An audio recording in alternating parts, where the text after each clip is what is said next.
बिस्मिल्लाहिर्रहमानिर्रहीम। Welcome to my YouTube channel. Viewers, आज मैं आपके लिए लाई हूँ फ्रोज़न कोफ्ते बनाने की इंतहाई आसान किस्म की रेसिपी। लास्ट वीक मैंने आपको फ्रोज़न कोफ्तों की रेसिपी दी थी। अगर आपने मेरी वो रेसिपी नहीं देखी तो मैं डिस्क्रिप्शन में लिंक डाल रही हूँ, आप मेरी रेसिपी को ज़रूर वॉच कीजिएगा। हम उसी फ्रोज़न कोफ्तों की मदद से आज अपना कोफ्तों का सालन तैयार करेंगे, जिससे हमारे कोफ्ते बहुत ही सॉफ्ट और जूसी बनेंगे। अगर आपको मेरी रेसिपी अच्छी लगे तो प्लीज़ वीडियो को लाइक करें और मेरे चैनल को भी सब्सक्राइब करें। तो आइए करते हैं स्टार्ट। सबसे पहले देगची में हाफ़ कप ऑयल डालें और इस ऑयल को अच्छा सा गरम कर लें। अब इस गरम ऑयल में हम 2 बड़े साइज़ की प्याज लेंगे और इस प्याज का पेस्ट बना के शामिल कर देंगे और इस पेस्ट को अच्छी तरह से फ्राई करेंगे। हमने इस प्याज को जब तक भूनना है जब तक इस प्याज की कच्चेपन की स्मेल ख़त्म ना हो जाए। 5 से 10 मिनट तक आप प्याज को फ्राई करें ताकि इसके ऊपर अच्छा सा गोल्डन कलर आ जाए।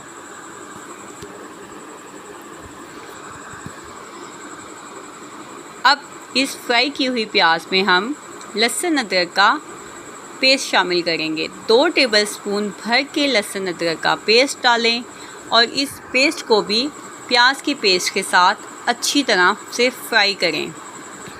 व्यूअर्स, अगर आप चाहते हैं कि आपका सालन हमेशा बहुत मज़े का बने तो आप इसकी भुनाई पे कंप्रोमाइज़ मत किया करें।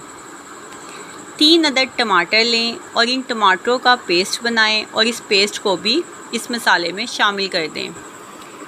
अब इस टमाटर के पेस्ट को 2 से 3 मिनट तक अच्छी तरह से फ्राई करें। अब हम इसमें मसाले शामिल करते हैं। 1 टेबलस्पून भर के पिसी हुई लाल मिर्चें डालें। 1/4 टीस्पून हल्दी पाउडर शामिल करें। 2 टीस्पून पिसा हुआ धनिया पाउडर डालें। मैं नमक आधा चम्मच डाल रही हूँ, आप नमक को अपने जायके के मुताबिक कम या ज़्यादा कर सकते हैं। अब इन सारे मसालों की हम अच्छी तरह से भुनाई करेंगे। 1 कप दही ले लें और इस दही को विस्क की मदद से अच्छी तरह से फेंट लें। अब हमने इस दही को सालन में शामिल करना है। जब आप दही को मसाले में शामिल करते हैं तो चूल्हे की आंच हल्की कर दिया करें ताकि दही फटे ना और चम्मच को मुसलसल चलाते रहा करें। इससे दही फटेगी नहीं और हमारे सालन की भुनाई भी बहुत अच्छे से हो जाएगी। अब इसमें हाफ़ टी स्पून कश्मीरी लाल मिर्च पाउडर शामिल करें। व्यूअर्स, जब भी आप शोरबे का सालन बनाएं आप इसमें कश्मीरी मिर्चें ज़रूर शामिल किया करें। इससे हमारा सालन बहुत ही खूबसूरत दिखाई देता है और हमारे सालन के ऊपर जो तरी आती है उसका कलर भी बहुत खूबसूरत होता है। व्यूअर्स, ये देखें कोफ्ते जो मैं लास्ट वीक बना के फ्रीज़ कर चुकी थी, अब हम 10 मिनट पहले इसको डीफ्रोस्ट कर रहे हैं और अब हम इन डीफ्रोस्ट कोफ्तों को सालन में एक एक करके शामिल करते जाएंगे। आपने आराम से कोफ्तों को एक एक करके शामिल करना है ताकि कोई भी कोफ्ता टूट ना पाए।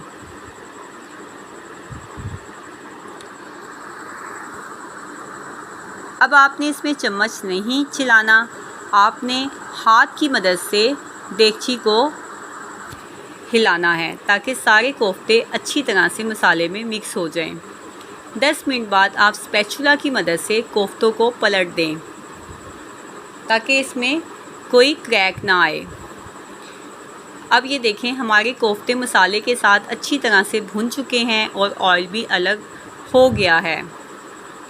अब आप इसमें 5 ग्लास पानी के शामिल कर दें और इस पानी को आपने मीडियम फ्लेम पर 25 से 30 मिनट तक पकाना है ताकि हमारा अच्छा सा शोरबा तैयार हो जाए।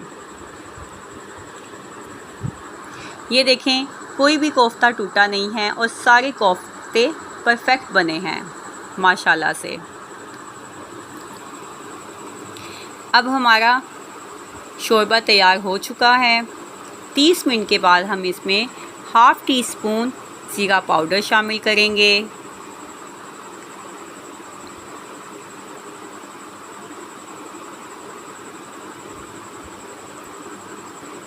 1/4 टीस्पून पिसी हुई काली मिर्चों का पाउडर शामिल करेंगे और 1/4 टीस्पून ही हम इसमें पिसा हुआ गरम मसाला शामिल करेंगे।